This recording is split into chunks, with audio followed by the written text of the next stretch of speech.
Hi అండి, welcome to Anu sweet home. బెండకాయతో ఎప్పుడు చేసే రెసిపీస్ బోర్ కొడుతున్నాయా? అయితే ఒకసారి ఇలా ట్రై చేయండి. నోటికి ఎంతో రుచిగా అన్నం చపాతీల్లోకి పర్ఫెక్ట్ జోడీగా ఉంటుందండి. ముందుగా స్టవ్ పైన బాండి పెట్టుకుని 2 స్పూన్ల ఆయిల్ వేసుకోవాలండి. తర్వాత అందులో కరివేపాకు, కట్ చేసిన ఆనియన్స్ వేసుకోవాలి.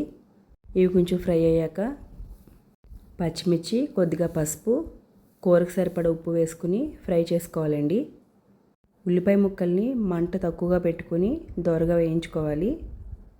బెండకాయ ముక్కల్ని పులుసుకి అలాగే ఫ్రైకి కాకుండా ఇలా మీడియంగా కట్ చేసుకోవాలండి.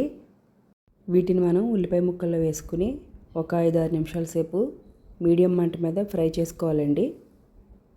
ఇలా కొంచెం ఫ్రై అయిన తర్వాత 1 స్పూనున్నర కారం వేసుకోవాలండి. కారం వేసుకుని కూర అంతటికి ఇలా కలుపుకున్న తర్వాత ఒక అర గ్లాస్ పాలు వేసుకుని ఒకసారి మిక్స్ చేసుకుని తక్కువ మంట మీద మూత పెట్టి దగ్గర పడేంత వరకు ఉడికించుకోవాలండి.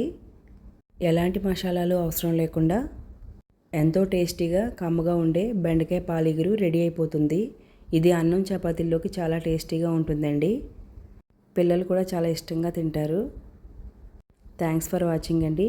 మీకు కనుక నా వీడియో నచ్చినట్లయితే please like, share and subscribe.